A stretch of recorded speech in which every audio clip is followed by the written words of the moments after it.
I'm taking a break. Cuman take a break aja karena Cilita udah punya banyak hal yang dia juga pingin share. So, being revealed.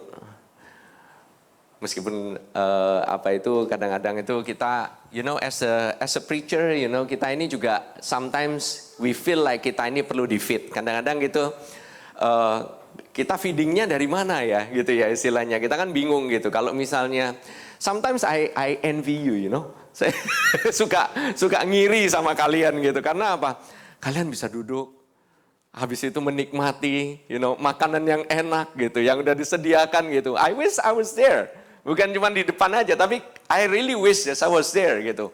Kalian makannya kayaknya wow, so kayaknya enak banget gitu. Habis church gitu rasanya gitu, kalau kita lihat gitu ya jemaat kita itu begitu so charge up gitu.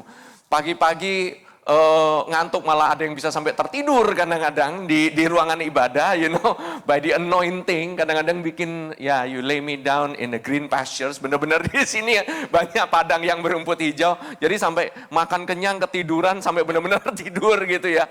Puas banget gitu ya, Tapi it's okay as long as jangan kebablasan gitu ya, Sometimes mungkin ada yang kecapean karena kayak gimana, but as long as you're here, praise God. Puji Tuhan, karena sembari saudara diberitakan firman ini, saudara tahu bahwa saudara lagi feeding. You know that malam-malam pun kalau misalnya saudara lagi tidur, sebelum tidur gitu ngantuk karena dengerin sermon, ada yang lagi suka dengerin sermon, kadang-kadang dari MP3, dari mana, kadang-kadang udah sampai ngomongnya udah khotbahnya udah kepanjangan gitu ya, kemudian tertidur sampai besok pagi. It's okay. Do you know why? Karena the anointing of the preaching, the anointing, the word of life. Firman kehidupan itu mengandung kehidupan. It contains life. Seperti kayak misalnya di satu pohon itu ada yang namanya kapiler ya. Kayak saluran-saluran kecil yang mengalirkan makanan dari akar ke batang, ke ranting, batang pohon ke ranting, kemudian ke daun, kemudian ke buah. Itu kan ada nutrisi yang mengalir. Seperti demikian pada saat saudara duduk di bawah anointed preaching, di bawah khotbah yang diurapi, saudara akan mengalami kehidupan. Oke? Tapi lebih oke lagi kalau saudara sembari dengerin firman Tuhan, saudara juga buka firman itu, kemudian saudara buka firmannya, diikutin bersama-sama. Tergantung mau makannya mau seberapa. Oke? Tapi saudara-saudara nggak bisa mengharapkan hanya dengan sedikit saja atau istilahnya saya mau dirubah, tolong diubah saya duduk di sana, langsung berubah gitu, Saudara nggak, tidak otomatis menjadi McDonald saat saudara, atau hamburger saat saudara ada di dalam McDonald gitu, oke? So, ini kita bukan sifatnya dengan osmosis, tahu osmosis? Jadi duduk, cuman ini doang, but actively receiving. Kita ini receive itu actively. Jadi secara aktif pada saat saudara menerima firman kehidupan itu, saudara akan mendapatkan kekuatan. Saudara akan mendapatkan yang dinamakan kenyang, atau firman itu menjadi daging. Firman itu menjadi rema, menjadi kehidupan. Dan mungkin banyak yang kesaksian demi kesaksian. Saudara-saudara kalau tahu bahwa in this church, I'm not aiming for numbers. Meskipun numbers pasti satu saat itu Tuhan berikan, atau jumlah itu suatu saat pasti Tuhan berikan. Tapi yang saya tuju awal-awal itu adalah mengenai bagaimana saudara bisa makan sehingga saudara bertumbuh, sehingga saudara diubahkan dalam kehidupan saudara. Kalau saudara kehidupannya nggak berubah udah lama, itu sayang sekali. It's just a shame kalau saudara, it's a pity kalau saudara ada di tempat ini dan saudara tidak mengalami yang namanya transformasi, mengalami perubahan kehidupan while you are listening to anointed preaching. Karena mau nggak mau, kalau saudara ada di bawah Yesus, saudara pasti berubah. Pada saat saudara dekat kepada Yesus, Yesus itu ada di dalam saudara, firman-Nya itu diam di dalam saudara, mau nggak mau kehidupan itu pasti berubah. Amin. Your life will change for better things, good things happening in your life. Hal-hal yang baik pasti terjadi pada saudara hari ini. Amin. So, Saya kadang-kadang heran ya gitu ya. Khotbah yang sifatnya istilahnya memberitakan tentang kasih karunia itu banyak sekali dituduh. Bahkan katanya dituduh membuat kita ini berbuat seenak-enaknya. Wah, ini tuduhan ini masih banyak loh saudara-saudara. Nggak bisa dong. Khotbahnya juga mesti balance sedikit dong. Khotbahnya paling cuman Yesus lah. Itu khotbah basic lah katanya gitu. Masih banyak loh orang-orang yang berkata bahwa ini kan tiap minggu kita ngomonginnya cuman apa? Yesus lagi gitu. Untuk orang Chinese ya, Kong Yaso lah, Kong Yaso katanya gitu. Oh ya, ngomong Yesus doang gitu istilahnya. Do you know that bahwa pada saat kita membicarakan orang yang kita kasihi itu, kita tahu kita membicarakan bukan karena kita ini seolah-olah wah kita dibuat-buat kita membicarakan, tapi memang dia itu paling enak untuk dibicarakan. Amin. Suatu subjek yang tidak akan pernah habis untuk dibicarakan. Suatu subjek yang tidak ada limit untuk dibicarakan. Karena pribadinya adalah pribadi yang unlimited. That's why saudara lihat dari berbagai sisi pun itu masih tetap enak. Kita bicarakan mengenai gereja, kita bicarakan struktur gereja, kita bicara organisasi, kita bicara hal-hal yang sifatnya di luar Yesus, di pinggir-pinggirnya Yesus. Itu tidak akan memuaskan kita. Kita bisa ngomong leadership tanpa grace bisa. Kita bisa ngomong leadership tanpa Yesus juga bisa. Ya, leadership juga ada limitnya. Kepemimpinan juga ada limitnya, saudara-saudara. Saudara ngomongin steps, saudara ngomongin langkah. Langkah apa? After Jesus, what's next? Setelah Yesus, ada nggak yang lebih dari Yesus? Bukankah itu sering jadi pertanyaan? Kalau untuk yang awal-awal, ya khotbah Yesus, kehidupannya jadi tambah parah. Kehidupannya malah seenak-enaknya. Tuh kan, itu yang sering dituduh. Why? Yang indah-indahnya, yang bagus-bagusnya, kadang-kadang nggak pernah diceritain. Tapi begitu satu orang berbuat, langsung dituduh. Wah, ini pasti karena khotbahnya, pasti itu pergi GBC itu. Ini nih, yang pergi GBC nih. Ini pasti nih jemaatnya ini nih. Pasti jemaatnya si Anu nih.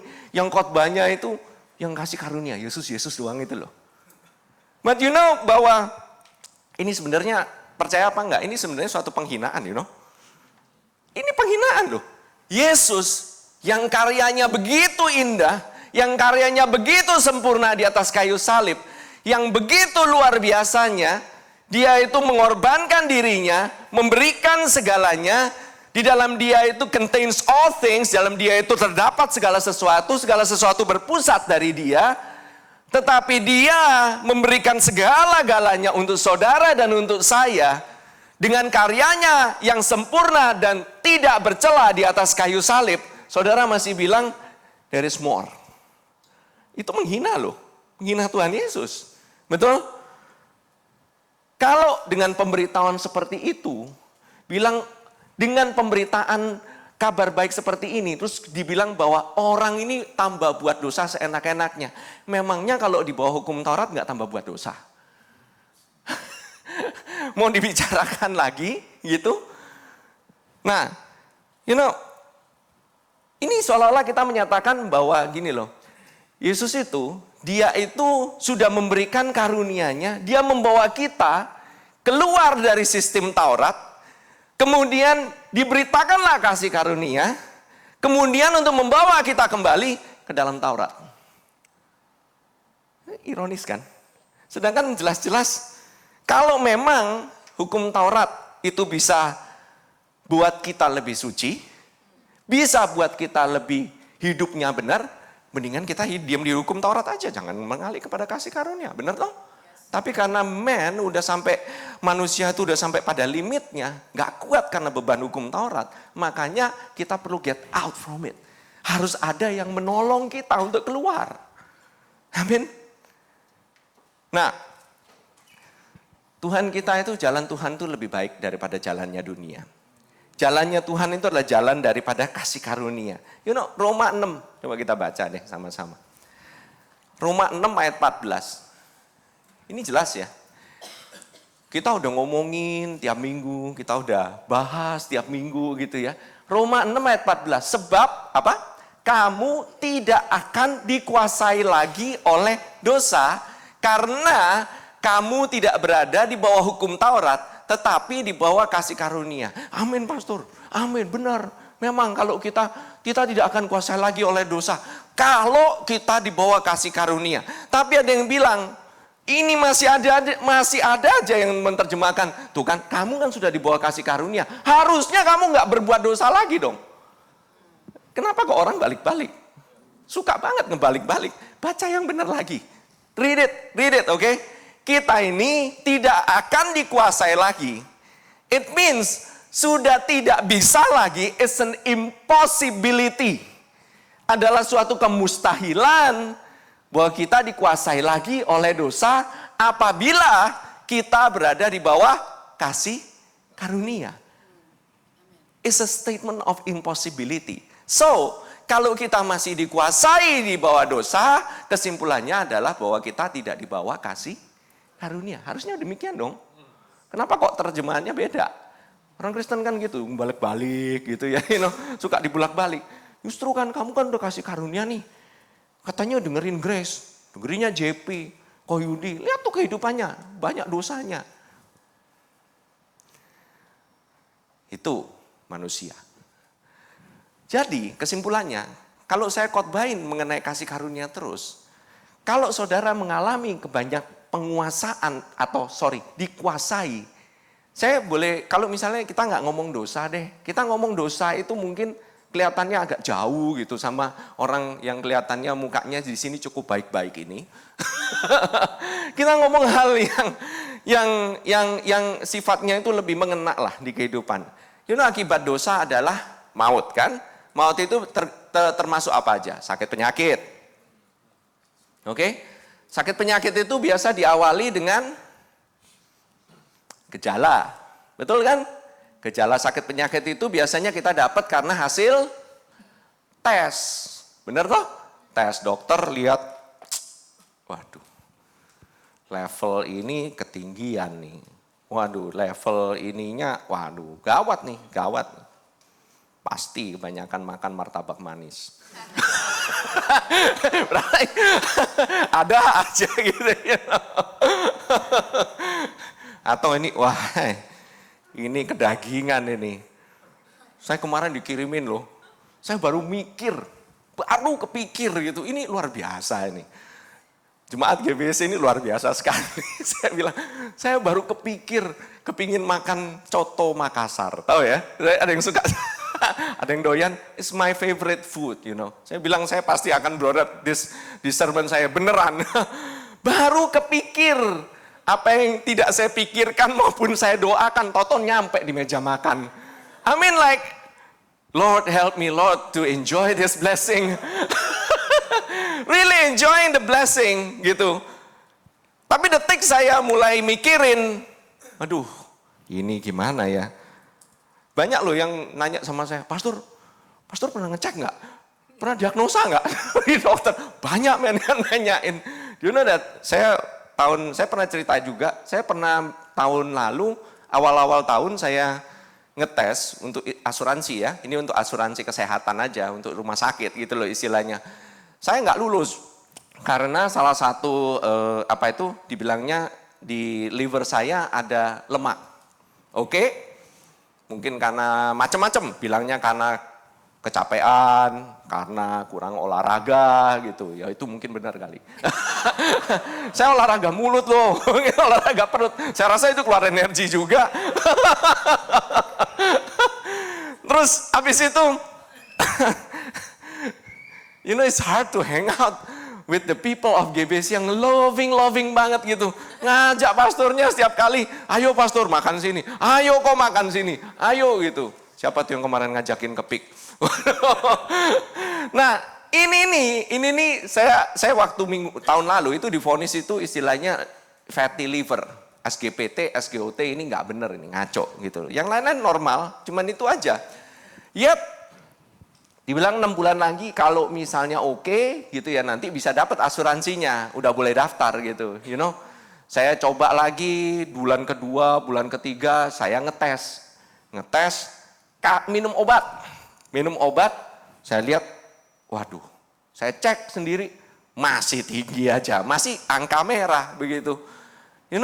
Saya malah dikasih lihat hasil tes, malah stres. Saya malah bingung ini, aduh mesti gimana ini ya, mesti makan apa lagi nih saya gitu loh istilahnya. Saya coba kurangin, nggak turun-turun. Dan saya tahu letaknya semuanya di sini. It's all in the mind. Oke? Semuanya itu ternyata apa yang saya pikirkan efek ke dalam tubuh saya. Saya stres mikirin, saya makin nggak bisa, rasanya nggak restful, rasanya nggak ini, malah levelnya nggak turun-turun. Pas saya cek lagi bulan ke-6, saya tes, ternyata hasilnya normal. Kalau mungkin ditanya, ini pastor pasti banyak Holy Communion. Oh ini pastor pasti banyak ini. Whatever it is, all credits cuma belong to Jesus. Why? Saya pikir saya juga nggak layak. Saya pikir kalau saya dibilang, wah ini pasti kurang ini, banyak yang kurang. Semuanya pasti banyak yang kurang. Kurang olahraga lah, kurang inilah, kurang sehat lah makanannya, harus lebih inilah gitu, mesti minum obat kurus lah katanya pastornya. Segala macam, whatever it is lah. But my heart is troubled. Jadi efek ke dalam tubuh saya. The more I'm troubled, the more saya kepikiran. The more saya kepikiran, the more tubuh saya sakit. The more tubuh saya sakit, the more saya makin kepikiran, the more lagi, itu muter aja gitu terus. Kalau orang nggak bisa, nggak tenang, salah satu contohnya itu paling gampang, itu insomnia. Why? Karena kalau orang nggak kepikiran mau tidur aja juga nggak tenang kan? Karena pikirannya jalan terus. Everything is in the mind. Begitu pikiran itu begitu menguasai kita, sehingga menguasai kehidupan kita, sehingga kita ini tidak mengalami freedom. Sedangkan yang katanya hidup berkuasa, boro-boro berkuasa, ini baru surviving man. Ini baru survive, baru bertahan hidup, rasanya udah nggak nyampe. Sedangkan kita ini takdirnya adalah hidup dan berkuasa. We're supposed to reign in life. Kita ini harusnya berkuasa dalam kehidupan ini. Makanya saya bilang dosa itu boleh digantikan dengan apa aja. Sakit penyakit. Dosa bisa digantikan dengan apa? Kemiskinan. Dosa bisa mengakibatkan kegagalan, kematian, sesuatu hal yang tidak hidup, hubungan yang jelek. Itu bisa berakibat banyak saudara-saudara. Tetapi kamu bersedia nggak kalau saya misalnya saya taruh kamu karena orang bilang hidupmu harus balance gitu loh istilahnya. Mesti ada hukum Tauratnya nih. Baru kamu bisa benar-benar ada kekudusan, ada kebebasan katanya. Kasih karunia bebas, hukum Taurat kudus. Kudus bebas, jadi pas lah gitu loh istilahnya. Konyol men, I'm sorry. Konyol banget. Karena apa? Karena udah tahu Tuhan Yesus yang bisa membebaskan. Justru dia melepaskan kita dari sistem Taurat ini yang tidak bisa kita lepaskan. Saudara nggak usah dengar tentang kasih karunia aja. Saudara otomatis sudah berada di bawah hukum Taurat. Nggak usah saudara minta. Oh semuanya yang terkandung, yang termasuk dalam keturunan Adam, manusia yang lama, itu sudah di bawah hukum Taurat. Dia menempatkan dirinya ditambah dengan manusia lama itu. Jadi manusia lama tidak sama dengan Taurat ya, beda. Tolong dibedakan. Manusia lama adalah sifat daripada Adam. Itu dagingnya dia. Jadi hukum Taurat itu bukan sama dengan daging, no. No, it's not. It's not, okay? Hukum Taurat itu kudus. Karena apa? Hukum Taurat yang berikan siapa? Tuhan sendiri. Tuhan itu kudus. Hukum Taurat itu adalah kudus adanya. Saking kudusnya, saking tingginya standarnya, sehingga manusia nggak nyampe. Mereka mencoba menyampe itu, bilang ini kekudusan. Ini kekudusan yang palsu. Kekudusan yang abal-abal. Bukan kekudusan yang sesungguhnya. Ini kekudusan yang sifatnya kekudusan jadi-jadian. Pernah dengar? Kalau orang ada jadi-jadian, katanya ada apa jadi-jadian. Ini kekudusannya jadi-jadian. Kayaknya kudus dari luar. Dalamnya saya nggak tahu. Saudara bisa tampak kudus. Saudara bisa setiap kali ketemu gitu ya. Saya juga bingung gitu. Setiap kali ketemu, apalagi kalau ketemu pastor, pasti orang gereja bilangnya, Shalom. Shalom. It's good. Bukannya nggak bagus, itu bagus. Tapi kalau misalnya ketemu pastor karena nggak enak, karena mungkin habis berbuat apa, takut nanti ketahuan, kemudian ngomong shalom, itu menyebabkan kita ini mulai naruh apa yang dinamakan tembok atau apa yang dinamakan cover. Sesuatu yang kita taruh untuk menutupi sesuatu yang ada di belakangnya. Bukankah hidup itu lebih enak kalau kita ini hidup itu transparan apa adanya? Kamu nggak perlu menyembunyikan segala sesuatu. Nggak perlu tampaknya kudus, tapi sebenarnya kehidupannya sendiri bilang nggak kudus. Tahu nggak sih sebenarnya kamu ini sebenarnya orang kudus. Bukannya orang yang menjadi kudus. Nggak bisa saudara, you cannot, you just cannot. Nanti akan saya bahas ini.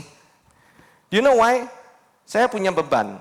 Kalau saudara bisa get over atau mengatasi masalah menjadi kudus, menjadi lebih kudus. Padahal saudara tahu harusnya diri saudara itu adalah kudus adanya. Sebab itulah saudara berbuat hal yang kudus.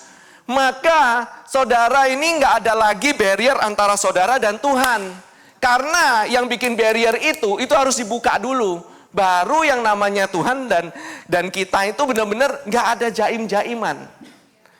Kalau saudara jaim dengan pastor, itu sama dengan saudara itu kayaknya jaim sama Tuhan sebenarnya. The way you treat others, itu sama sebenarnya saudara merasakan hal itulah saya hubungan dengan Tuhan. Kadang kita sungkan, kadang kita nggak enak. Why? Kita takut, kita ini. Why? Actually saudara sungkan dengan Tuhan. Saudara sungkan untuk ngomong. Wah, tapi ngomong dengan Tuhan mesti dengan hormat dong. Yes. Saya tahu, saudara nggak usah ngomong, semua orang di dunia aja kalau bilang lu ngomong sama Tuhan, langsung sikapnya baik-baik. Bener lu serius. Saya sampai beberapa kali saya pernah menemuin gitu ya, begitu ada orang gitu ya, istilahnya gitu ya, dia lagi rokok nih ya, santai aja, yang rokok santai oke, lagi ngerokok gitu, ketemu saya, apa? Ngapa memang? You know, saya bukannya berarti saya ini, oh kalau gitu saya pro banget gitu. No, saya percaya bukannya hal itu, nggak ada hubungan dengan keselamatan. Oke, itu sama sekali nggak ada hubungannya dengan keselamatan. Tapi hubungannya dengan bau badan, iya. Hubungannya dengan kesehatan, iya. Apalagi kantong, lumayan kan, keluar terus gitu, you know. God wants you to enjoy more things. Bukan masalah dengan keselamatannya. The thing is, ini itu menyebabkan barrier. That's why Tuhan berbuat segala macam cara. Dia berbuat apapun, yang penting kamu nggak ada barrier sama saya. Karena kalau kamu nggak ada barrier dengan saya, maka kamu akan mengetahui bahwa saya ini ada di pihakmu. That I am for you. That God is for us. It's not for somebody, God is for you. He is with you, dia ada bersama dengan kalian, tetapi dia juga ada di pihak kalian. That's why, sebab itulah dia perlu mengangkat itu barrier. Sebab itulah dia perlu mengangkat itu, istilahnya kekudusan yang dibuat-buat itu. Perbuatan-perbuatan yang seolah-olah kayaknya bisa membuat kita menjadi kudus, tapi sebenarnya nggak ada sama sekali faedahnya. Amin. I hope ini, saya harapkan hari ini saudara-saudara nanti waktu pulang gitu ya, bisa pulang dengan hati yang penuh kasih daripada Tuhan sendiri, karena dia mengasihi saudara dan tidak ada yang dapat memisahkan antara saudara dengan kasihnya. Dan saudara, tidak ada lagi barrier saudara-saudara. Saudara mau datang ke Tuhan kapanpun, kapan saja, silakan saudara-saudara. Hal mengenai kekudusan itu adalah bagian daripada proses. Istilah kata, kekudusan yang adalah dibilang proses itu, maksudnya adalah kedewasaan dalam karakter. Hal-hal sebenarnya hal yang kudus itu ya, kata kudus, kados. Di bahasa Yunani maupun bahasa Ibraninya sama. Kata kudus atau kados dalam bahasa Ibrani, kata di bahasa Yunaninya adalah hagios.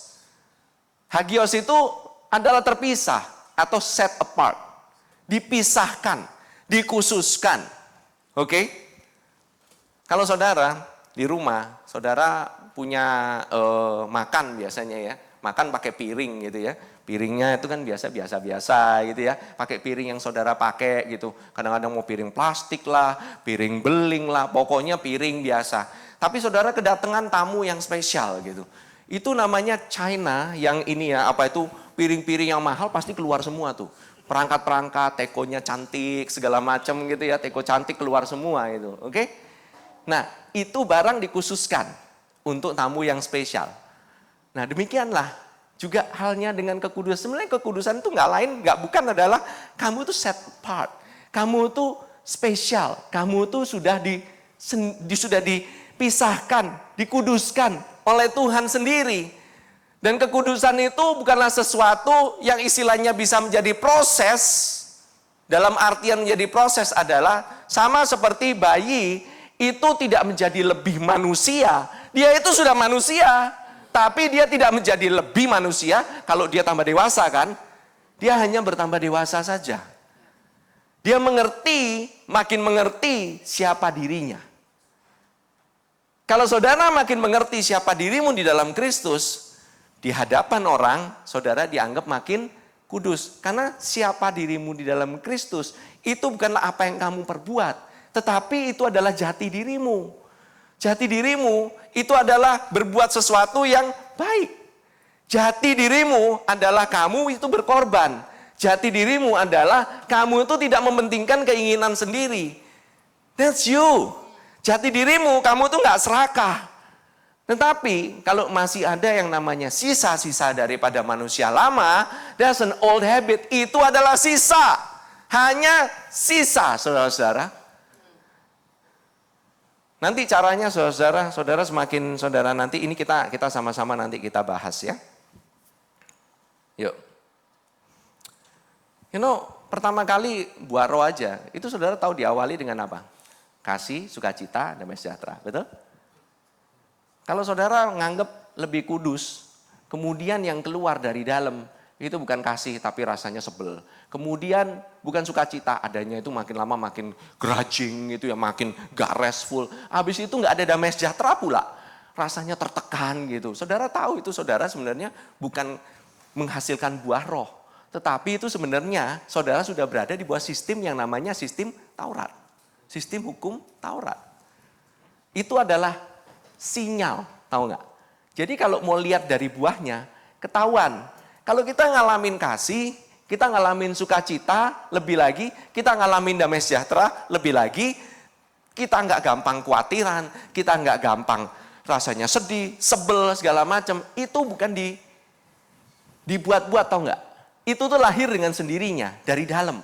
Saudara bisa mencoba untuk nggak marah, saudara bisa mencoba untuk smiling. Di gereja kita smiling, tapi sebenarnya di luar kita lagi sebel segala macam. You can do that.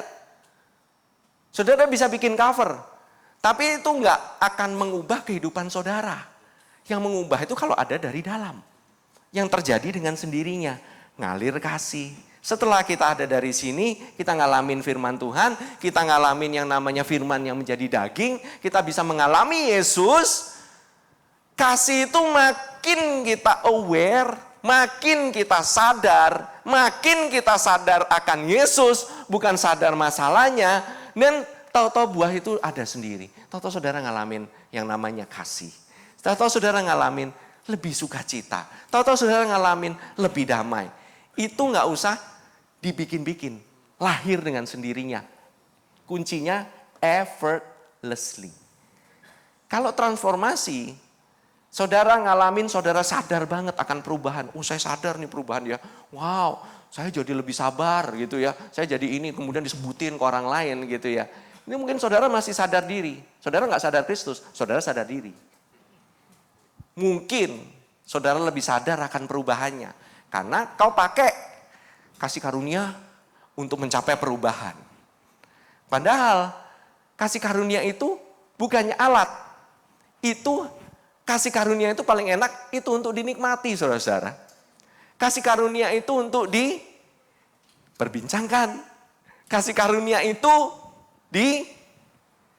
diberikan satu tempat di mana ini adalah satu hal yang sangat indah, satu hal yang menjadi center daripada kehidupan kita, sehingga kita tahu bahwa kita semua ini sebenarnya nggak layak.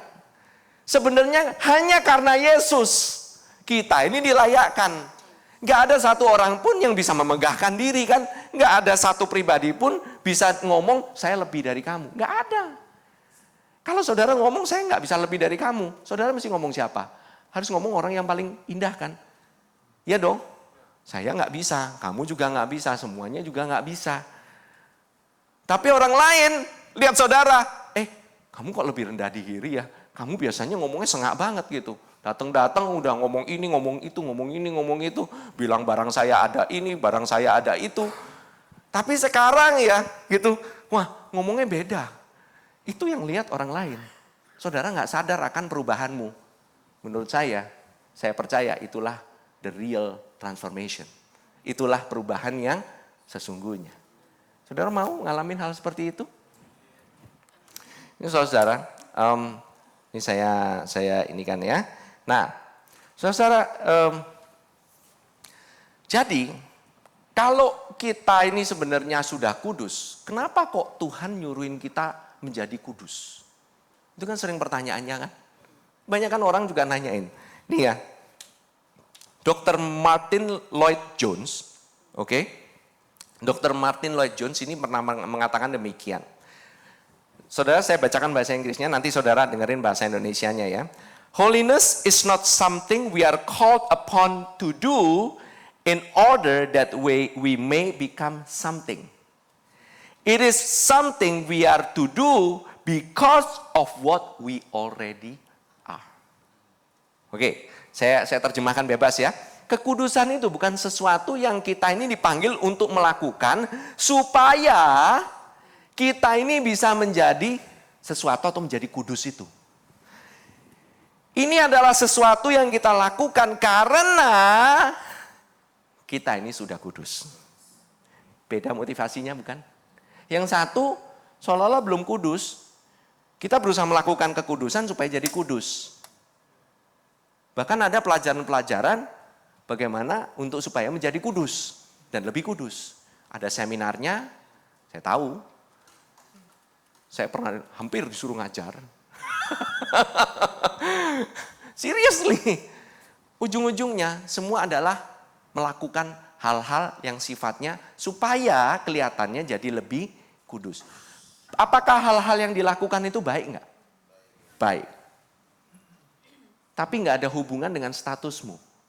Jangan menilai statusmu dari apa yang kamu perbuat. Tapi nilailah perbuatan itu berdasarkan dari statusmu. Statusmu apa sih? Kamu itu dikasihi. Statusmu itu apa sih? Statusmu itu adalah orang yang sudah kudus. Engkau nilai dari sana perbuatanmu. Kalau perbuatanmu nggak sesuai, bukan berarti kamu itu bukannya orangnya itu nggak kudus, bukannya orang yang istilahnya bukan yang dikasihi. Itu hanya berarti bahwa kamu itu sebenarnya sedang melakukan sesuatu yang nggak sama dengan jati dirimu. Jati dirimu itu adalah anak raja, bukan anak monyet. Jangan kau lakukan tindakan seperti anak monyet, karena engkau anak raja, bukan raja hutan ya. So, you are already holy, so act like it. Okay? Be who you are made to be. Nah, sekarang, wah, Pak Yudi, ini masih bingung nih. Banyak ayat-ayat Alkitab di Perjanjian Baru nyuruh kita jadi kudus nih. Ini gimana nih? Nah, ini memang banyak hal ya. Saya ambil contoh lah ya. Saya ambil contoh. Roma pasal yang ke-6 ayat yang ke-19. B. Oke, kita baca ya. Aku mengatakan hal ini secara manusia karena kelemahan kamu. Itu saya skip dulu. Dikatakan sebab sama seperti kamu telah menyerahkan anggota-anggota tubuhmu menjadi hamba kecemaran dan kedurhakaan yang membawa kamu kepada kedurhakaan. Demikian hal kamu sekarang harus menyerahkan anggota-anggota tubuhmu menjadi hamba kebenaran yang membawa kamu kepada pengudusan. Wah, tuh kan, bener kan? Disuruh bawa tubuhmu supaya kamu lebih kudus kan? Baca sekali lagi. Saudara kalau kayak begini, jangan ambil secomot kemudian saudara langsung itu tuh pastor ini pasti. Saudara kalau ada orang pun ngomong kepada saudara, saudara cukup katakan sebenarnya mudah saja. Saudara nggak usah argumen, saudara nggak usah debat, suruh dia baca atasnya dan bawahnya. Mudah, nanti kejawab sendiri. Oke? Saudara lihat ya, sekali lagi. Bahasa Inggrisnya, just as you used to be offer yourself as slaves to impurity. Ini menyerahkan menjadi hamba. Tahu hamba? Hamba itu artinya kamu nggak bebas. Kamu tuh di bawah seseorang. Kamu tuh nggak bisa berbuat seenak-enakmu. Apalagi kalau orang zamannya Roma, hamba atau budak itu, basically itu propertinya dia. Mau dia apain terserah. Kemudian dia nggak punya hak atas kehidupannya. Yang punya hak siapa? Tuannya. Sekarang coba, tuannya siapa coba? Dulu itu tuannya adalah impurity. Ketidakkudusan, ketidaksempurnaan, kecemaran, and to ever increasing wickedness. Ini berbicara kepada siapa sih? Saudara harus mengerti, pada saat saudara membaca kitab Roma, membaca kitab Perjanjian Baru, tidak semuanya ditujukan, semua-muanya ditujukan kepada orang Kristen tok yang sudah percaya. Ada beberapa ayat, ada beberapa hal yang Paulus khotbah ditujukan juga kepada orang yang nggak percaya. Saudara harus tahu itu. Karena apa? Yohanes, Petrus, Yakobus, ini adalah rasul untuk orang Yahudi. Paulus, rasul untuk orang non-Yahudi.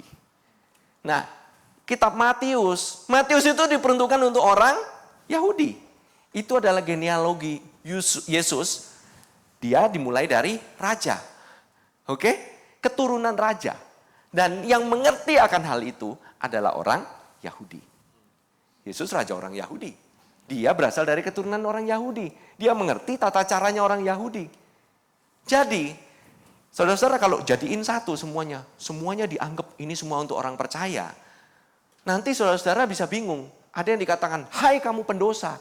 Itu untuk saudara. Hei kamu, kita lagi nggak buat dosa, atau hai pendosa, kaget kita. Dia bahwa beberapa hal, kalau saya khotbah juga saya tujukan kepada saudara yang sudah percaya. Dan ada beberapa hal saya tujukan kepada orang yang belum percaya. Di akhir khotbah saya suka ingin mengundang saudara untuk yang belum percaya, untuk percaya bersama-sama. Kalau misalnya kamu belum mengenal Tuhan Yesus Kristus sebagai Tuhan dan Juru Selamatmu, ayo doa sama-sama saya mengajak. Oke? Artinya apa? Di tengah-tengah kita pun mungkin ada yang orang belum percaya. Which is okay. Ya kan? Nah, ini saudara, jangan dikelompokkan semuanya jadi satu. Kalau udah kayak begini, kita langsung jadi bingung sendiri. Ini untuk orang percaya atau nggak percaya. Nah, sekarang gini. Kalau menjadi bapak aja, kita ngajarin anak kita. Kita mau anak kita bingung atau nggak bingung? Dapat mixed message atau enggak? Dapat message-nya itu bingung gitu. Saya hari ini saya disuruh kudus, besok saya katanya bebas gitu. Jadi yang benar yang mana? Besok saya dimurkain. Katanya anak yang dikasihi disesah. Yang benar yang mana? Katanya diajarin, toto dicambukin. Loh. Come on lah, kasih tahu saya yang jelas. Nah, bapak yang baik pasti mau anak-anaknya terima instruksi jelas bukan? Saya percaya Tuhan juga sangat konsisten. Mungkin ada beberapa pembicaraannya mungkin ditujukan untuk orang lain. Mbok ya jangan sensi begitu loh. Intinya itu begitu. Jangan terlalu sensitif banget. Kalau udah itu untuk orang yang non-believers, let it be for non-believers. Saudara bisa belajar dari sana bagaimana Petrus, Paulus, Yohanes, Yakobus mengajak orang yang belum percaya, exhort mereka supaya mereka jadi percaya. Bukan dengan cara menakut-nakutin. Kabar baik dengan cara ditakut-takutin itu tidak akan berhasil. Orang aja nggak usah ditakut-takutin, udah takut sendiri sama Tuhan. Apalagi dikasih kabar yang nakut-nakutin. Orang jadi malah takut. Ya orang nggak usah ditakutin masuk gereja. Orang didengerin ada gereja aja udah minggir. Deket orang gereja aja minggir. Situ mau takut-takutin lagi, kasih berita-berita yang menakutkan. Jadi tambah takut orang. Ya, berpikir sedikit ya kita di sini ya. Oke. Nah, saudara, coba ini kita baca ya bersama-sama ya. Dulu, we used to itu, dulu used to. Dulu, sama seperti kamu, telah. Dulu itu, kita itu telah menyerahkan. Kamu nggak bisa keluar dari sini. Ya kan? So now, offer yourself as slaves to righteousness. Jadi waktu kamu menyerahkan, bagaimana kamu menyerahkan tubuhmu kepada menjadi hamba dari kebenaran, gampang, percaya Yesus. Karena Yesuslah, He is the righteousness Himself. Jadi waktu kamu menyerahkan dirimu kepada Yesus dengan percaya, maka kamu akan di-lead secara otomatis kepada pengudusan. Paham? Jadi kamu tuh bisa nggak keluar dari righteousness? Kamu tuh sekarang sudah hambanya righteousness. Kalau saya perkeras lagi, saya kasih kata yang lebih keras lagi. Kamu tuh sudah masuk dulunya, itu anggota penjara dari kecemaran dan kedurhakaan. Kamu bisa keluar nggak? Nggak bisa. Demikian juga, kalau kamu sekarang menjadi anggota penjara, kamu di penjara kebenaran, gimana caranya kamu keluar coba? Nggak bisa lagi. You cannot. So, hal ini adalah merupakan suatu janji. Bukanlah suatu hal yang harus kita lakukan. Tetapi ini adalah janji daripada Tuhan sendiri. Percaya sama Yesus, kamu akan menjadi lead to holiness. Pasti digaransi. Amin. Good news? Good news. Nah, Pastor, kayaknya nggak jelas. Baca ayat selanjutnya. Coba baca ayat yang ke-20. Sebab next. Oh, ayat 20-nya keskip. Nggak apa-apa. Kalau nggak ada, ayat 20-nya saya bacain aja. Sebab waktu kamu hamba dosa, kamu bebas dari kebenaran. Kamu bebas dari kebenaran. Waktu kamu hamba dosa, kamu bebas dari kebenaran. Waktu kamu di penjara, kamu itu bebas dari yang namanya kebenaran. Kamu itu nggak ada di bawah hukumnya si kebenaran ini. Kamu itu di luar penjaranya si kebenaran ini. Bisa nggak? Of course lah, udah pasti. Waktu kita berada di bawah menjadi hamba dosa, kita pun mau jadi benar pun nggak bisa. Impossible, ini pernyataan impossibility. Nextnya. Balik lagi ke 21. Nah, dan buah apakah yang kamu petik daripadanya? Nah, konsekuensi daripada kamu menjadi hambanya ketidakkudusan, hambanya daripada ketidakbenaran itu, kamu dapat buah. Buah itu adalah hasil. Buah itu tidak diusahakan. Kamu nggak usah minta pun, kamu akan kejadian. Semuanya itu menyebabkan kamu merasa malu sekarang. Karena kesudahan semuanya ialah kematian. Ujung-ujungnya mati. Bisnis mati, keluarga mengalami kematian, keuangan kematian, kesehatan tambah lama tambah mati gitu. That's what happened waktu kita dulu menjadi hamba dosa. Nah kalau gitu Pastor, gimana caranya dong? Sekarang juga masih setengah mati nih. Well, pohon ada yang tumbuh dalam semalam, dari kecil toto gede. Ada sih, Jack and the Beanstalk. Itu tahu. Where's Jack? My friend Jack. Jack Sitorus. Biasa ada di sini dia. Oh itu di sana. There you go. Giant killer bro, giant killer. You know, kita menuntut instan. Pohon baru biji langsung jadi buah. It's a process, bro, sis. Bye-bye lah ngomong sama orang ya. Kalau kita masih nggak sempurna, bilang aja, kita masih proses bang. Kita masih proses dang. Gitu kalau ini masih proses ini. jangan dibilang kita sudah. Tenang aja, pasti menujunya ke sana. Tapi masih proses, santai. Kamu makan aja yang penting. Makan aja terus. Ya kalau makanannya dipotong-potong atau makanannya dicampur-campur, nggak salah. Prosesnya pun tersendat-sendat. Kalau makanannya itu nggak dicampur-campur, makanannya murni, kamu makan dari kasih karunia, kamu makan bahwa kamu adalah hamba daripada kebenaran, kamu nggak lepas sama sekali. Tuhan berpihak kepadamu. Siapa yang dapat melawan kamu? Kamu jadi tambah lama tambah sehat. Karena apa? Kamu ada temennya. Kamu ngalamin masalah, tapi Tuhan ada di pihakmu. Kamu ada temennya, kamu nggak jalan sendirian. Kamu tuh istilah kata punya koalisinya kuat nih. Karena ada koalisi sekarang mainnya. Ya kan? Koalisi 1, koalisi 2. Saya punya koalisi cuma 1. Koalisi saya cuma sama Yesus. KJ, koalisi Jesus.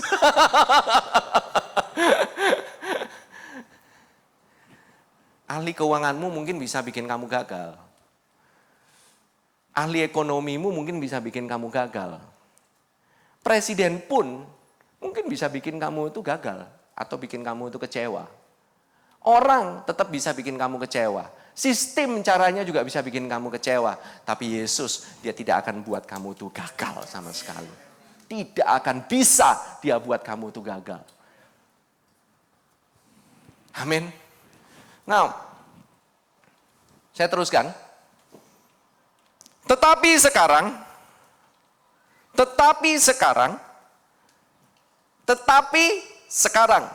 titik. Sekarang ya. Now, saudara-saudara, setelah kamu dimerdekakan dari dosa, dan setelah kamu menjadi hambanya Allah, kamu beroleh buah yang membawa kamu kepada pengudusan.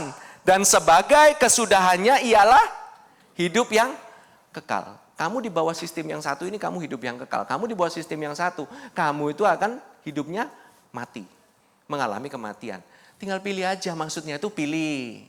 Mbok ya dipilih, pilih yang mana. Tapi pilih yang pandai. You know, tahu nggak sih Injil itu begitu simpelnya. Kalau kita bacain pelan-pelan gini, very simple kan? Jelas. Kenapa dulu kita baca nggak jelas? Kita di bawah Taurat itu bukan jadi tambah pinter. Kita di bawah Taurat itu jadi tambah buta. Karena Taurat sendiri itu adalah seperti selubung yang menutupi. Matamu buta. Matamu nggak bisa lihat kebenaran dengan sesungguhnya. Kamu jadi seperti anak-anak yang harus dituntun. Itu sesuai dengan firman Tuhan. Kalau kamu masih belum akil balik, kamu perlu hukum Taurat. Kamu yang merasa bahwa hukum Taurat itu lebih tinggi daripada pelajaran kasih karunia atau pelajaran kebenaran yang merupakan kasih atau merupakan karunia, kebenaran itu dikaruniakan kepada kamu.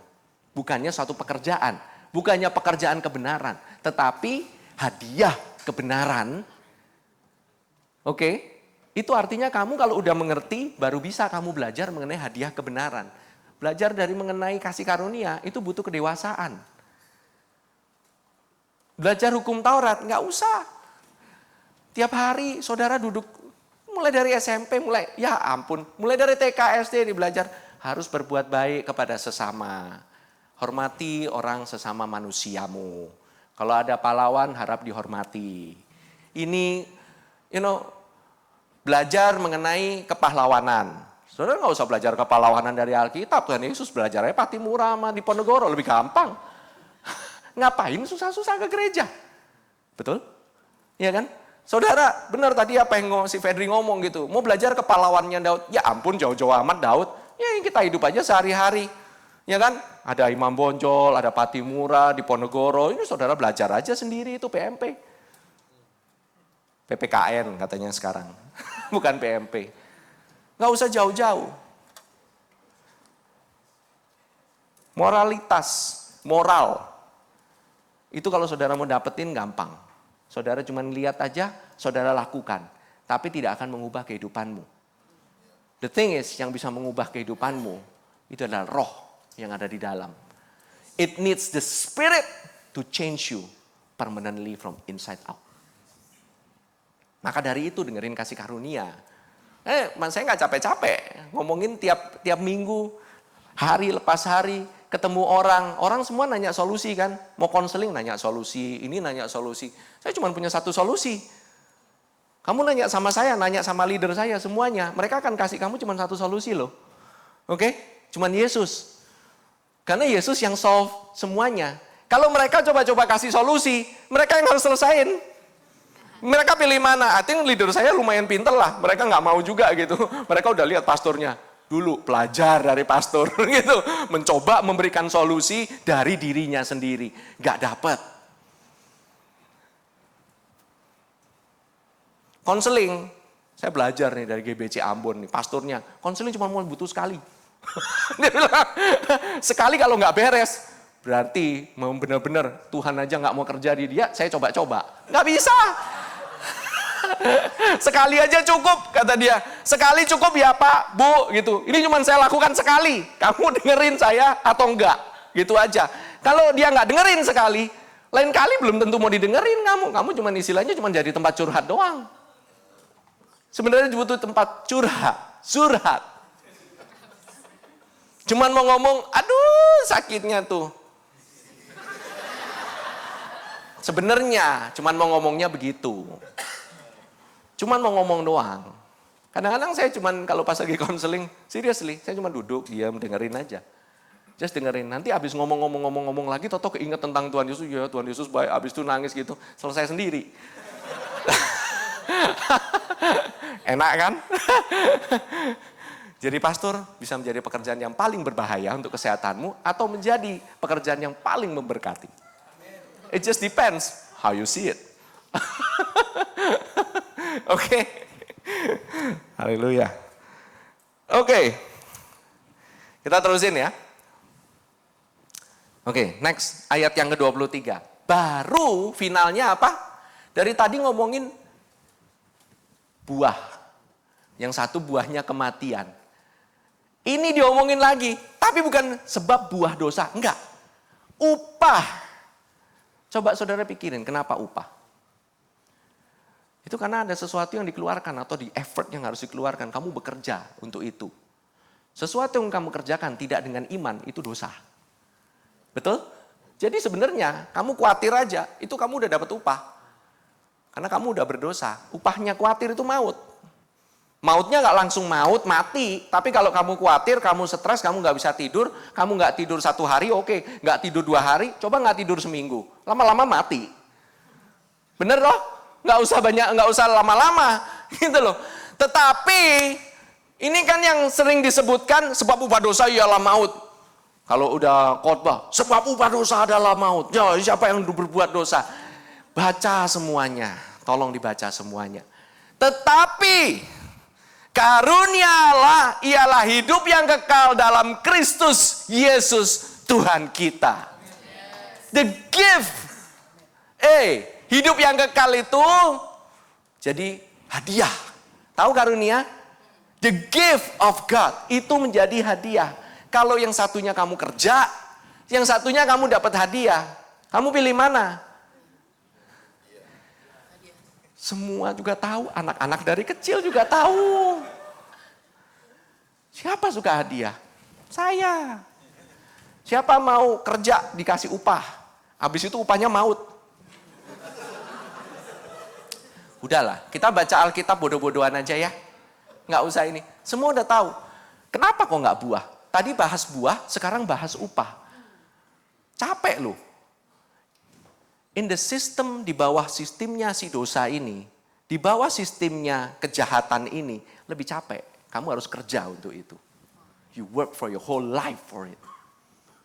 Tapi kalau untuk nerima kasih karunia, kamu cuma nerima aja, buka hati terima. Kehidupanmu berubah dengan sendirinya. Oh Tuhan. Oh happy day. When Jesus comes to take my sins away. Happy day bisa dinyanyikan dengan beribu-ribu versi. Still happy day. when Jesus comes to take my sins away. Hah?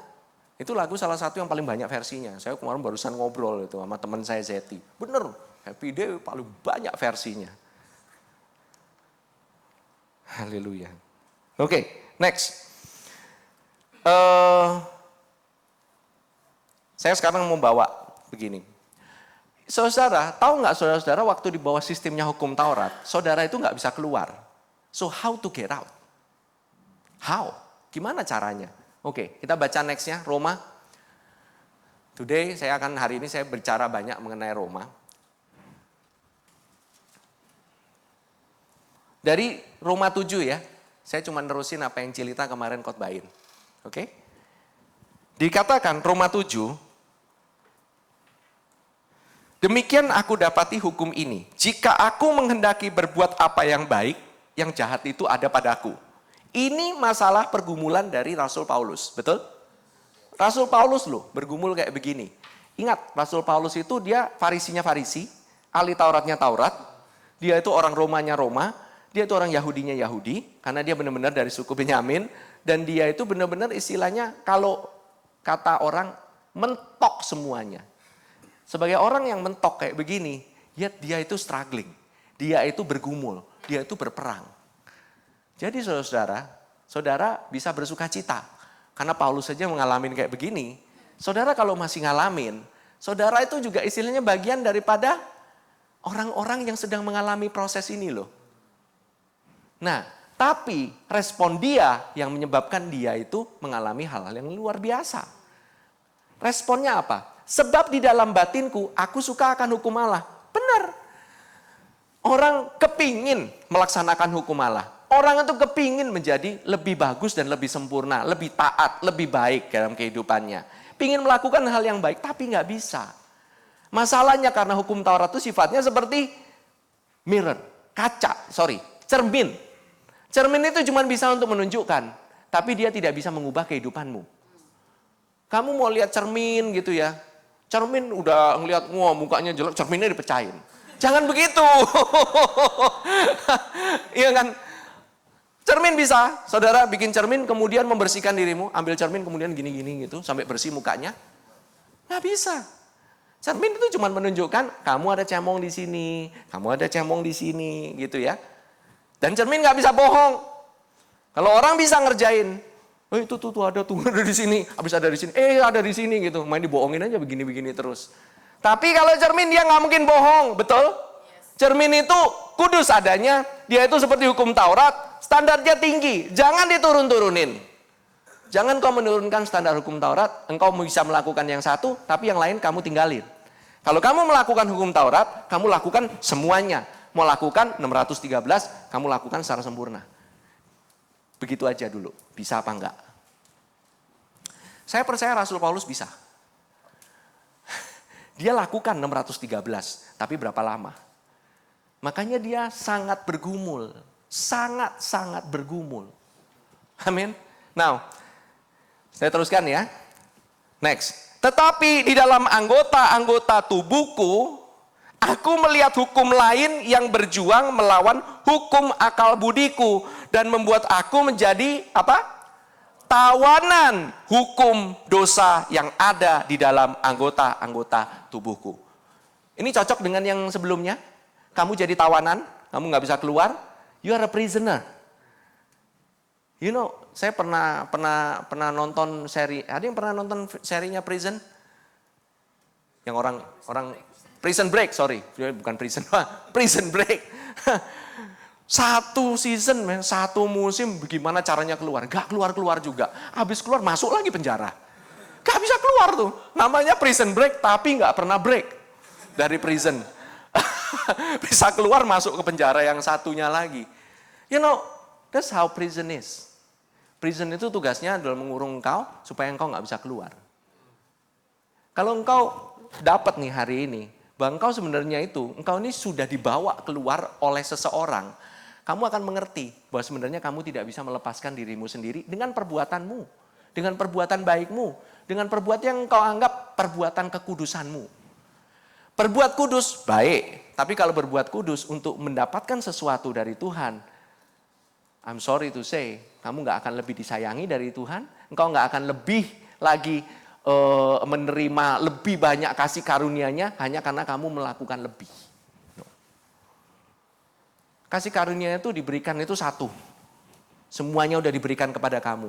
Tuhan Yesus sudah kasih semuanya. Bedanya cuma di mana? Bedanya cuma sama penerimanya.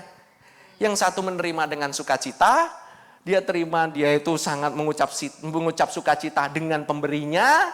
Yang satunya itu cuma terima, ya udahlah, saya cuma dikasih ini. Oh, it doesn't work. Oke, next. Hanya alat.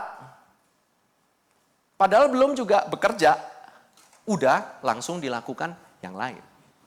Amin. Now, oke, kita teruskan ya. Closing. Oke.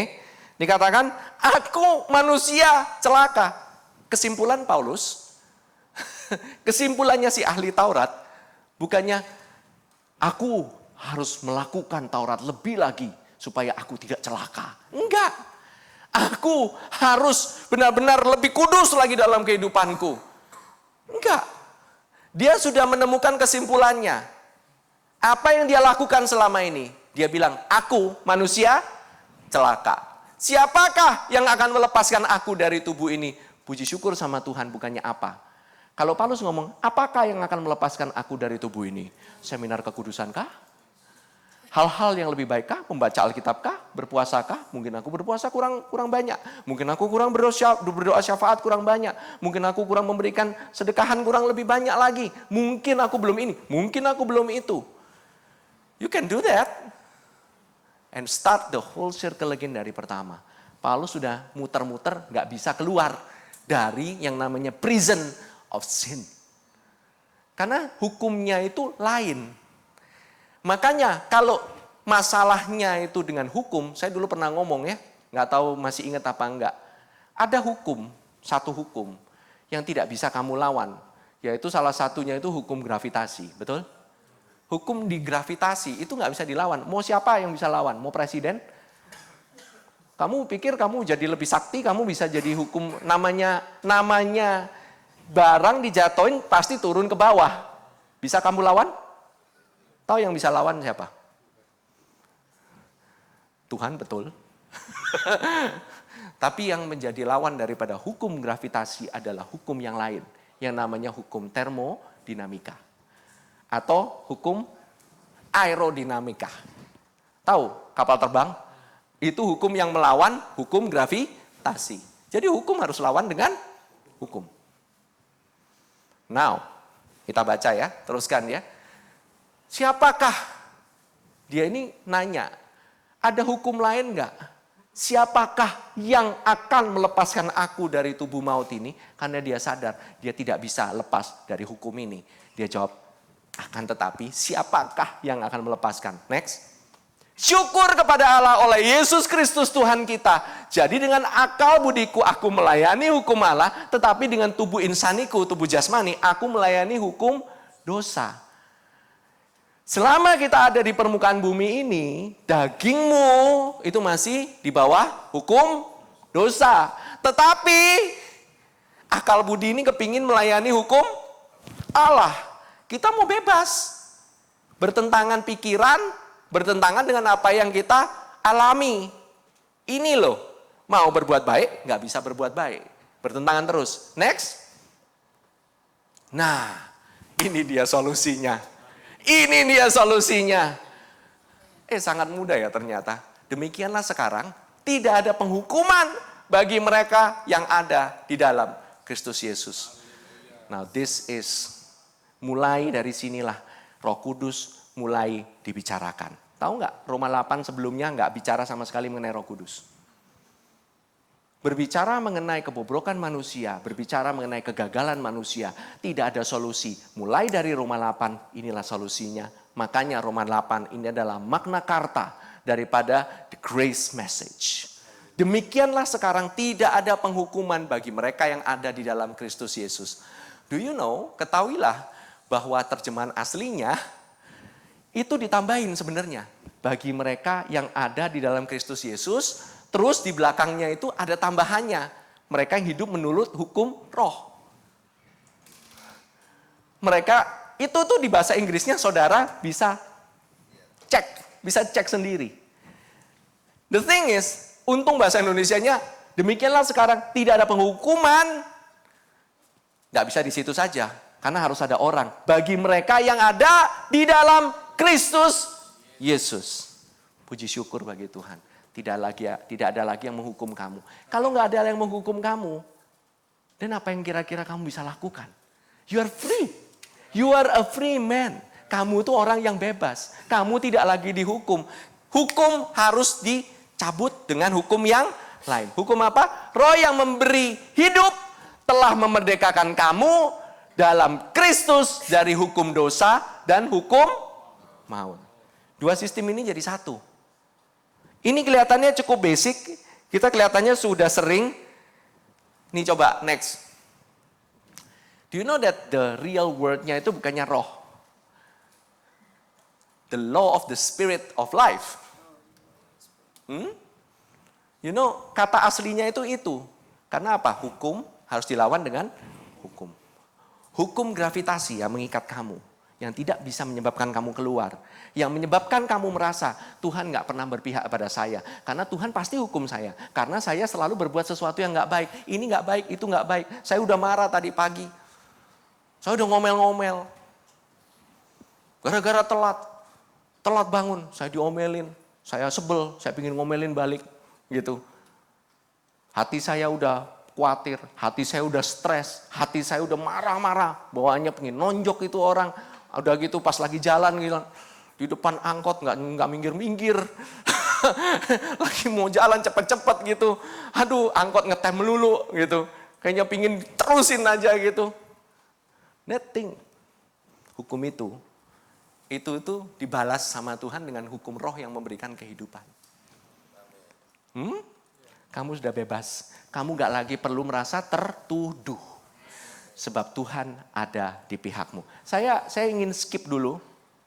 We'll continue next. Tapi saya ingin memberikan dulu langsung dari Roma 8 ayat 31. Ini tema kita by the way untuk Natal. Saudara-saudara bisa undang nanti saudara-saudara semuanya. Yang lain, teman-teman lain yang belum percaya, saudara bisa undang. Saya undang untuk worship team bisa maju. You know, God is for you, never against you. Dia dulu berseteru dengan kamu, tetapi apa yang kita katakan tentang semuanya ini? Jikalau Allah ada di pihakmu, siapa yang menjadi lawanmu? Pertanyaannya siapa yang menjadi lawanmu? Itu loh pertanyaan khususnya. Saudara bisa ngomong gak sampai sekarang, siapa yang lawan saya? Orangkah? Kegagalankah bisa melawan saya? Dosa bisa melawan saya? Gak bisa saudara-saudara. Jika Allah ada di pihakmu, kekudusan Allah ada di pihakmu. Sekarang, kalau Allah bilang kamu gak kudus, Allah tidak adil dan dia itu cacat. Secara hukum dia cacat. Karena apa? Hukum mengatakan seseorang yang sudah dibebaskan tidak bisa dihukum untuk kedua kalinya. Karena seseorang telah menanggung hukuman di atas kayu salib. Dia telah menanggung kemarahan, istilah kata akibat daripada dosa, ujung-ujungnya harus mengalami kematian. Kemarahan daripada Bapa itu hanya bisa surut jikalau ada korban. Tetapi korban itu dia juga yang menyediakan. Allah adalah Allah yang baik. Dia bukannya Allah yang menghukum. Bahkan dia itu bukannya sedang menghukum anaknya sendiri. I'm sorry. Yesus, dia itu mengalami segalanya. Kemarahan itu dialami itu karena dosa yang ada di dalam tubuhnya. Allah Bapa gak pernah marah sama Yesus. Dia gak bisa marah sama Yesus. Yesus itu baik. Dia itu indah adanya. Mau juga marah sama kita. Ya tapi kalau kita dimarahin, kita gak hidup. Hari ini saya sama saudara gak bisa lihat eye to eye nih. Saya sama saudara udah gak tahu ada di mana.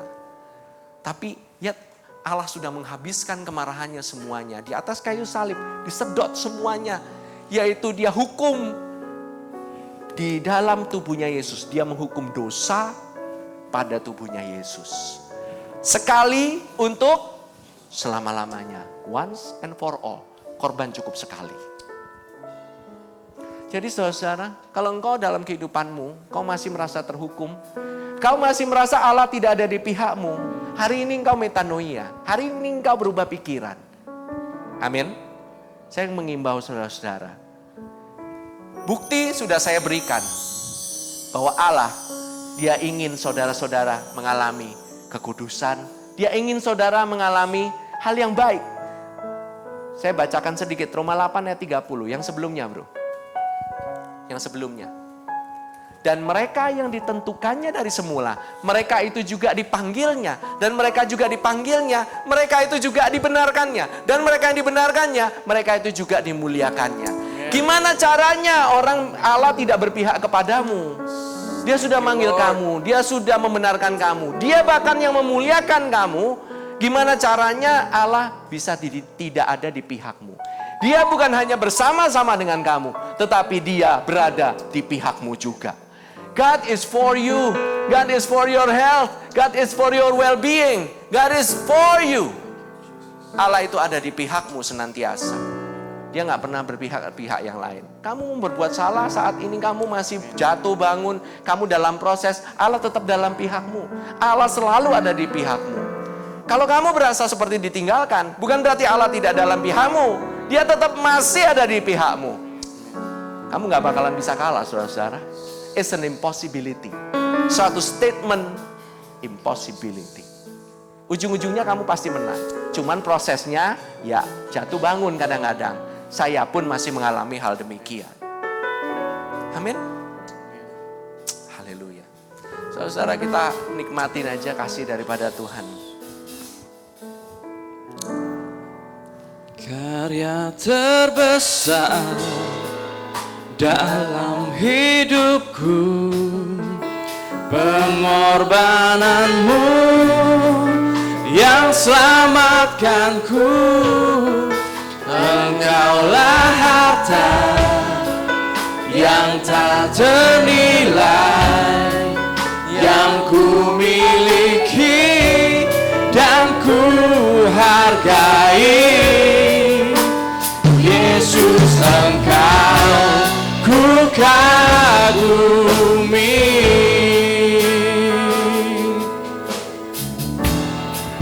Karya terbesar dalam hidupku, pengorbananmu yang selamatkanku. Engkaulah harta yang tak ternilai, yang ku miliki dan ku hargai. Yesus, Engkau ku kagumi.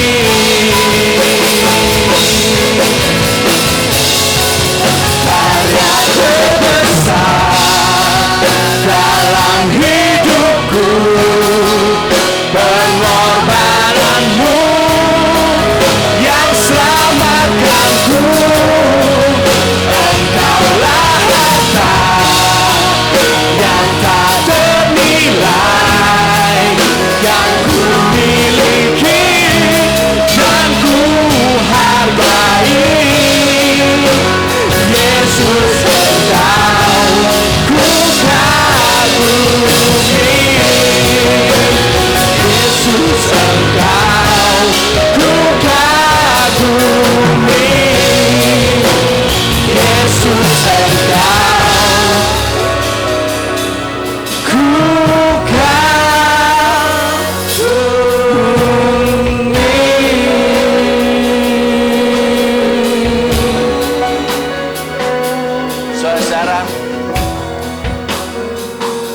Saudara, pada hari ini kau yang telah mendengarkan suaraku, kabar baik itu begitu simple. Dia katakan, Yesus mengasihimu tanpa syarat. Dia tidak menaruh syarat apapun dalam kehidupanmu. Dia tidak menghukum kau. Kau sudah bebas dari hukuman. Sekarang terimalah karunia kebenaran. Dan sadarilah bahwa dirimu telah dibebaskan.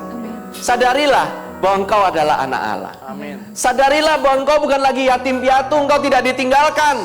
You are not forsaken. God is with you and God is for you. Amin. Biarlah Allah yang berada di dalammu saat ini, Dia menguatkan hatimu masing-masing. Bahkan anak kecil pun dia bisa mengenal akan kasih karunia. Mulai dari paling kecil sampai usia paling lanjut pun. Injil begitu mudahnya, tapi begitu sulitnya bagi orang-orang yang pemahamannya masih mau berada di bawah hukum Taurat. Baiklah pada hari ini, pada saat engkau tidak mengeraskan pemahamanmu, mengeraskan pikiranmu, pada saat engkau membuka pikiranmu dan kau menerima kebenaran yang sudah diberitakan ini, kehidupanmu pasti mengalami perubahan. Amin. Di mana engkau lihat banyak kekurangan, disitulah kasih karunia Allah berlimpah-limpah. Terima kasih Tuhan Yesus. Saat ini aku berdoa ya Tuhan, untuk setiap umat-Mu yang ada di tempat ini, tidak terkecuali, mulai dari yang usia paling lanjut sampai kepada bayi demi bayi. Mereka boleh mengalami kasih karunia-Mu. Mereka lepas dari kuasa hukum dosa dan hukum maut, dan mereka di bawah hukum roh yang menghidupkan. Kasih karunia Allah yang tidak ada batasnya engkau alami pada hari ini.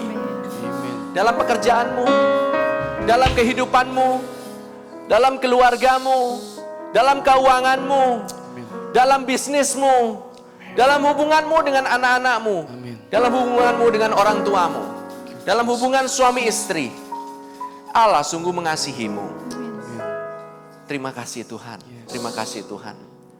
Dan pada hari ini apabila engkau belum pernah mendengar tentang kabar baik ini, mendengarkan kabar keselamatan ini, dan kau ingin menerima Tuhan Yesus, Dia adalah kebenaran yang sesungguhnya, Dia adalah jalan yang sesungguhnya.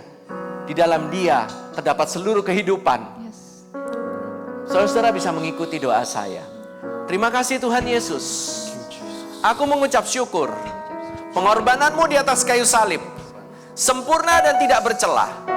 Pengorbananmu di atas kayu salib sempurna sekali untuk selama-lamanya, menghapuskan dosa-dosaku, mengeluarkan aku dari perhambaan dosa menjadi perhambaan kebenaran. Aku dibenarkan, aku dikuduskan, aku adalah orang yang kudus sekali untuk selama-lamanya. Terima kasih Tuhan Yesus. Aku akan mengalami kehidupan demi kehidupan, karena tidak ada lagi penghukuman di dalam Kristus Yesus. Aku diangkat menjadi anak-Mu. Aku layak menerima berkat-berkat-Mu. Aku layak menerima kesehatan. Aku dilayakkan menerima segala berkat-berkat yang sudah Engkau sediakan. Terima kasih Tuhan Yesus. Kehidupanku akan berubah mulai dari hari ini. Terima kasih Tuhan Yesus. Aku mengalami kasih karunia-Mu. Terima kasih Tuhan Yesus. Di dalam nama Tuhan Yesus, aku berdoa. Saya merasakan mungkin ada beberapa yang membutuhkan untuk doa untuk kesembuhan, untuk sakit penyakit. Saudara, saya mengucap syukur bahwa di GBC orang-orangnya semakin lama, jemaatnya semakin sehat. Tapi apabila engkau mengalami sakit penyakit, nggak usah discourage, nggak usah khawatir. Saudara cukup letakkan tanganmu di bagian mana yang sedang mengalami sakit penyakit. Kalau saudara nggak tahu, letakkan tangan aja di dadamu. Saat ini aku perkatakan kehidupan. Kehidupan mengalir. Hukum roh yang menghidupkan itu saat ini bekerja dalam kehidupanmu. Melawan hukum dosa itu tanpa engkau sadari, karena Dia yang melawan sendiri. Jangan menggunakan kekuatanmu sendiri.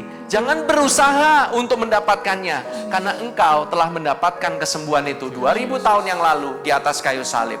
2000 tahun yang lalu sudah disediakan kesembuhan itu. Apapun penyakitmu saat ini, apapun penyakitmu saat ini, under the anointing of the Lord, be healed in Jesus' name. Sembuh di dalam nama Tuhan Yesus. Sempurna, sempurna, sempurna, sempurna, sempurna. Terima kasih Tuhan Yesus. Terima kasih Tuhan Yesus. Haleluya. Mari saudara-saudara kita bangkit berdiri bersama-sama. Kita terima berkat daripada Tuhan. Terima kasih Tuhan, aku mengucap syukur ya Tuhan. Berkat-Mu turun ya Tuhan. Seperti hujan di awal tahun dan hujan di akhir tahun. Terima kasih ya Tuhan. Berkat turun dalam keluargaku.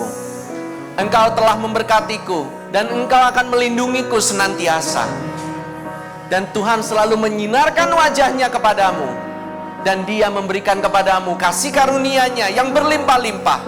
Dan Dia tidak menjadi Allah yang pelit. Dia bukan Allah yang serakah. Dia Allah yang sungguh ingin memberikan kepadamu segalanya. Apa yang dimilikinya menjadi milikmu juga. Apa yang menjadi milik Yesus, engkau adalah ahli waris yang sama. Dan Allah selalu menghadapkan wajahnya kepadamu.